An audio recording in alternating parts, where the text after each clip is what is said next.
सत्संग योग आश्रम जयंतीपुर दरभंगा बिहार में या सायंकालीन मांगलिक संध्या वेला में संध्या स्तुति भजन में बैठे हैं। बड़ी देर से ये श्रद्धालु सत्संगी बंधुगण संध्या भजन गा रहे थे। अंतिम भजन में अभी सुना गया है, लगन कठिन है भाई गुरु से।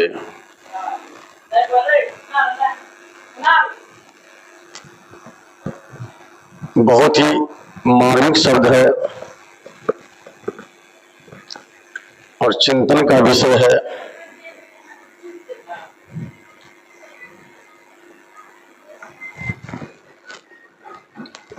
इस पर विचार करने की आवश्यकता है।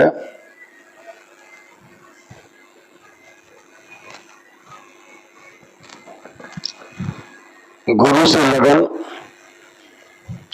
कठिन क्यों बताया गया है? कोई कारण होगा।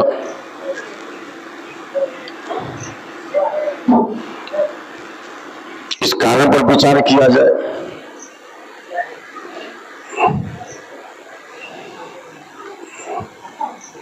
इसी के संदर्भ में स्वरूप कबीर कहते हैं, जब मैं था तो गुरु नहीं, अब गुरु मैं नाहि, प्रेम गली अति साकरी, तामे दो न समाए। जब मैं था तो गुरु नहीं।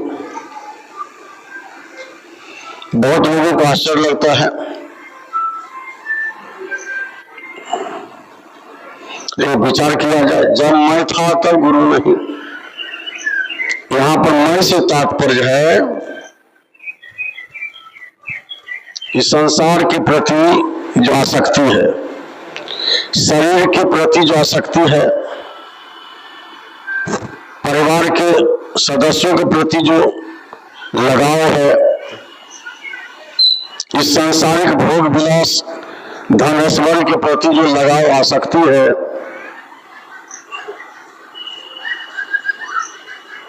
तो यह जो मेरा तेरा का जो संबंध है, जब मैं था, जब तक मानव के अंतःपटल पर इस संसार के प्रति, परिवार के प्रति और शरीर के जो 5 विषय सुख है, उनके प्रति जब तक लगाव रहता है या रहेगा, तब तक उस घट में गुरु का वास नहीं। गुरु से तात्पर्य ज्ञान से है, और ज्ञान का भी तात्पर्य कोई शास्त्रीय पुस्तकीय ज्ञान को रट लेना ज्ञान नहीं है।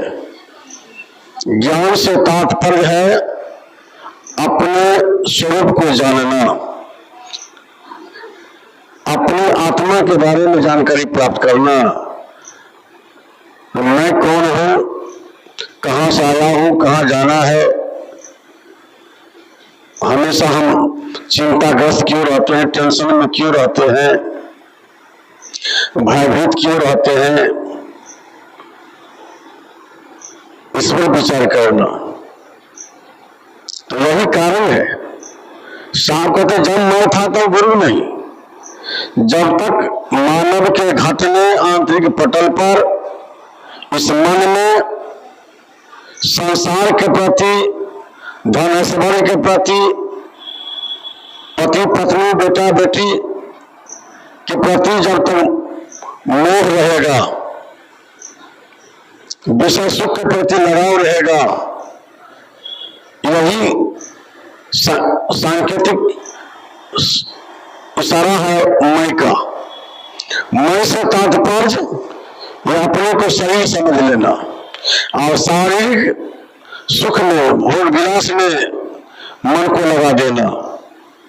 तो जब तक यह मैंपन रहेगा तो बाहर से कितना भी हम भेषधारी बन जाए, साधु संत का रूप बना ले, भक्ति का चोला पहन ले, लेकिन उस घट में ज्ञान प्रवेश नहीं हो सकता है, ज्ञान का उदय नहीं हो सकता है। तो ज्ञान से तात्पर्य ज्ञान से जो आत्म चिन्हे और ज्ञान कछु नहीं। तो ज्ञान से तात्पर्य है अपने आत्म स्वरूप का बोध हो जाना, इस शरीर को एक घर समझना, किराए का घर समझना, सब दिन के लिए घर नहीं समझना। इसलिए जब मैं था तब गुरु नहीं, अब गुरु मैं नहीं। ठीक इसके उल्टा, जिस क्षण जिस समय इस मानव के आंतरिक पटल पर उस सद्ज्ञान का प्रकाश हो जाएगा तब फिर मैंपन हट जाएगा।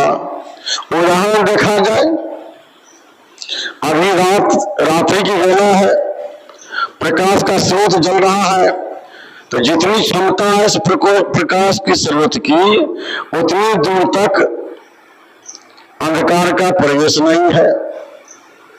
अंधेरा है, अगल बगल में हटा हुआ है। और जिस क्षण यह प्रकाश का स्रोत बंद हो जाता है, ऑफ हो जाता है, तो अंधकार को आने में समय नहीं लगता है, वो तो मौजूद ही है। वो तो प्रकाश के प्राबल्य के कारण वो अंधेरा का क्षय होता है। उसी तरह हम मानव के आंतरिक पटल पर सदियों से अविद्या, अज्ञानता, अंधकार के रूप में भरपूर मात्रा में है। यह मन आच्छादित है, ज्ञान ढका हुआ है। तो जिस क्षण जिसके अंदर में यह आत्मबोध की चिंगारी सुलग जाती है, तो प्रकाश जल जाता है, तो उसी क्षण यह घट प्रकाशित हो जाता है और मैंपन जो है, यह अहंकार हट जाता है, यह बोध हो जाता है जो मैं अलग हूं और शरीर अलग है। अब देखिए, जिस समय दिन रहता है तो खोजने पर भी अंधकार नहीं मिलेगा, और रात्रि के बेला में अंधेरा है तो खोजने से भी सूर्य नहीं मिलेगा। ये दोनों एक दूसरे के विरोधी हैं। उसी प्रकार यह जो अविद्या है, अज्ञानता है, वो ज्ञान मार्ग के विरोधी है।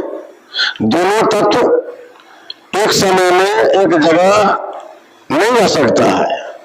इसलिए साहब कहते हैं, जब मैं था तब गुरु नहीं, अब गुरु मैं नहीं, प्रेम गली अति साकरी। यह जो मार्ग है, प्रेम का जो मार्ग है, प्रेम का जो स्थान है, वो बहुत ही संकीर्ण है। इसमें दोनों का वास नहीं हो सकता है। जैसे एक कुर्सी पर दो आदमी बैठेंगे तो या तो कुर्सी पर प्रभाव पड़ेगा, कुर्सी टूटेगी, और या आदमी बीमार पड़ेंगे, धक्का मुक्की होगी, दोनों बैठ नहीं सकते हैं, कोई एक ही आदमी उस पर बैठेंगे अच्छी तरह से। इसलिए यह जो लगन कठिन है, भाई गुरु से कहना पड़ा है साहिब को, इसी तात्पर्य में जो यह जो मानव है, मानव का जो शरीर है, शरीर में जो 5 विषय इंद्रियां है, आंख का विषय है रूप, कान का शब्द, नासिका का गंध, जिह्वा का स्वाद, त्वचा का स्पर्श। ये 5 विषय इंद्रियां जो है बहिर्मुखी है। इनकी बनावट बाहरी धरातल से है। बाहर की ओर है, इसलिए इसका लगाव बाहर से हो चुका है। आंख बाहर की वस्तु को देखती है।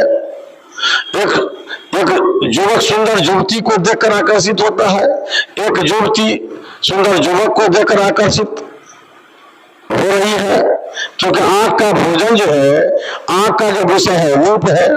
ऐसे रूप में देख रहे हो, इस रोशनी से कीट पतंग को लगाव है, उनकी आंख को आनंदित बुझाता है। तो प्रकाश के स्रोत पर कूद कूद कर छलांग लगाकर उनके पंख टूट जाते हैं, और जब जिंदा बच जाता है तो एक तरफ से मेढक और दूसरी तरफ से गिरगिट उसको सर्वग्रास कर लेता है। तो एक विषंद्री में के कारण उनकी जान जाती है। इसी तरह प्रकृति में 5 जीवों की ही दुर्दशा बताई गई है। अली पतंग गज नींद में जरो एक ही आँच। एक एक विषय की आंच में, आग में, जैसे अली मैंने भौरा, भौरा को आंच लगी है एक विषय की सुगंध की। एक फूल से दूसरे फूल पर, एक फुलवारी से दूसरे फुलवारी में दिन भर उठते बढ़ते हैं सुगंधी के लिए, और सबसे ज्यादा उनको आनंद आता है कमल के फूल में। और इस तरह से उसमें खो जाता है, मगन हो जाता है, उसको दिन का पता नहीं चलता है। और जब सूर्यास्त होता है तो सूर्यास्त के समय वो कमल का फूल बंद हो जाता है। उसी बंद कमल के फूल में भौरे की जान जाती है। और यदि बच गया तो जंगल का जो मतवाला हाथी है, उनका स्वभाव होता है अपनी सूंड से कमल के डंठल फूल को तोड़कर और पैर से कुचल देते हैं। तो एक इंद्री का शक्ति आंच लगे भौरे को, नाक का विषय है गंध, तो इसमें उनकी जान गई। उसी तरह अभी आंख का विषय रूप बताए, जो कीट पतंग की जान जाती है। कान का विषय शब्द है। ये कान का भोजन हर प्रत्येक आदमी का यह स्वभाव है, अपने अपने प्रकृति के मुताबिक, स्वभाव गुण के मुताबिक अपनी प्रशंसा सुनना चाहते हैं, मधुर वचन सुनना चाहते हैं, दूसरे की निंदा शिकायत सुनना चाहते हैं, कटु वचन नहीं सुनना चाहते हैं, भावावेश की बातें नहीं सुनना चाहते हैं। इसमें आसक्ति है। प्रकृति का एक जीव है हिरण, जिसको मृगा भी बोलते हो। ये संगीत का बड़ा शौकीन है, और शिकारी लोग इसको फंसाने के लिए जंगल में जाकर जाल बिछा देते हैं, और तब संगीत का बढ़िया वाद्य यंत्र ले जाते हैं, धुन बजाते हैं, और वह आवाज जब मृगा की कान में जाती है, अनायास मृगा अपनी जान की परवाह किए बगैर वहां पर आ जाते हैं, जाल में फंस जाते हैं, और शिकारी के द्वारा बजाकर मारे जाते हैं। उनके मांस का भी काम आता है, और उनकी नाभि में सबसे कीमती वस्तु है, आप जानते हो उसको, वो कीमती वस्तु का नाम क्या है? कस्तूरी। कस्तूरी कुंडल बसे मैं ढूंढे बनवाए, ऐसे घट घट राम है दुनिया जानत में, ये कहावत चरितार्थ है। तो कस्तूरी को बेचते हैं। तो एक इंद्री के विषय में फंसने के कारण इस मृगा की भी जान जाती है। उसी प्रकार त्वचा का विषय है स्पर्श। इसमें जंगल में शिकारी लोग जैसा भी विवाह शादी के शुभ अवसर पर देखते हैं, जो काला प्लास्टिक वाला हाथी लोग खरीद कर लाते हैं विवाह में शोभा के वास्ते, तो शिकारी लोग गड्ढा बनाकर उसमें यही काला प्लास्टिक का हाथी का हूबहू रूप खड़ा कर देते हैं। जंगल से कामातुर हाथी आता है, उसको विपरीत अपने लिंग समझकर, हाथनी समझकर अपनी काम वासना को तृप्ति के वास्ते उस पर छलांग लगाता है, वहां तो वास्तविक में हाथ में है नहीं, वो तो प्लास्टिक का है, कृत्रिम है। बस उसी गड्ढा में गिर गया, अब उसको चारा भोजन बंद, पानी बंद, उसी में उसकी मौत हो जाती है। तो उसको नमक छिड़क के गला दिया जाता है, उसकी हड्डी को, चमड़ी को, जो कामयाब वस्तु है उसको लोग शिकारी ऊपर करके अपना बाजार में उसी कीमत पर बेचते हैं। तो एक विषय आसक्ति में वो की ही जान जाती है। एक और जबरदस्त विषय इंद्रिया है जिह्वा। जिह्वा का विषय है स्वाद। इस स्वाद के विषय में मछली की जान जाती है। लोहे की नुकीली बंसी में मछली के खाने लायक आहार देकर शिकारी लोग मछली को फंसाते हैं, तो मछली ही उस आहार में के लोभ में बच जाती है, उसकी भी जान जाती है। एक एक उदाहरण दिया गया है प्रकृति से, जो एक एक विषय आसक्ति में फंसने के कारण प्रकृति की 5 जीव की हत्या होती है। इस मानव के शरीर तो 5 विषय इंद्रियां हैं, जिसमें जिह्वा इंद्रिय में देखिए हिंदू और मुसलमान एक तरफ अल्लाह के नाम पर, दूसरे दुर्गा मैया के नाम पर, एकादशी के नाम पर तो दूधार फलाहार करते हैं, अन्न का त्याग करते हैं, दूसरे दिन मांस भक्षण करते हैं। दुर्गा मैया के नाम पर हजारों लाखों संख्या में बकरा बकरी की हत्या करके खून की धारा बहाते हैं, स्वांग करते हैं। भक्ति का काम होता है बिल्कुल कसरगिरी का, पाप का। मुसलमान को देख रहे हो एक महीना रोजा रहते बड़ा नियम निष्ठा से, और उधर भी दिन को रोजा रहे, रात तो है गए। तो कहने का भाव है, यह जो मानव है, जो प्रकृति में इस 84 लाख जोनियों में सबसे महान शरीर इसको मिला है, जिसे देव दुर्लभ शरीर कहा गया है। श्री राम ने कहा बड़े भाग मानुष तन पावा, चलन देकर कहा कि देव सुख दुर्लभ, सब ग्रंथन का देवताओं को भी दुर्लभ है।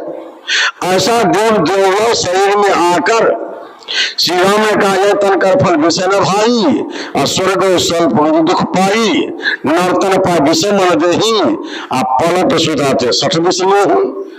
ऐसा देव दुर्लभ शरीर पाने का उद्देश्य विषय भोग नहीं है, लेकिन लोग समझ नहीं पा रहे हैं। वो समझते हैं कि यह शरीर मिला है विषय भोग के लिए। तो यही कारण है कि मानव शरीर की इंद्रियों की जो बनावट है बहिर्मुखी है, और बहिर्मुखी होने के कारण जब मानव बाहरी विषयों में आसक्त हो जाते हैं, तो एक की एड़ी से चोटी तक ये विषयासक्ति में पूरा लबालब डूब जाता है। इसे सब जो लौका डूबे लोहा पलाए, ये ज्ञान शून्य होकर पूरे वासनात्मक पानी में कुविचार में इतना डूब जाता है कि इनको अपना होश हवास नहीं रहते, मैं कौन हूं। एक से एक बढ़ के अपराध करता रहता है जीवन पर्यंत, और अंत में खाली हाथ यहां से जाता है अपराधी बनकर। तो इसलिए कहने का भाव है, जो चाखा चाहे प्रेम रस राखा चाहे मान, एक म्यान में 2 खड़े देखा सुना नहीं कान। जैसे एक म्यान में 2 तलवारें नहीं रहती हैं, उसी पंक्ति को यह चरितार्थ करे दूसरी पंक्ति, जब मैं था तो गुरु नहीं, अब गुरु मैं नाही, प्रेम गली अति साकरी तामे दोनों समाये। एक साथ दोनों का वास एक समय में हो नहीं सकता है। इसे कहा गया चाखा चाहो प्रेम रस राखा चाहो मान। यदि भक्ति का आनंद लेना चाहते हो, भक्ति का रस चाहते हो, प्रेम का रस चाखा चाहते हो, तो जब लोग मरने से डरे तब लोग भक्ति न हो।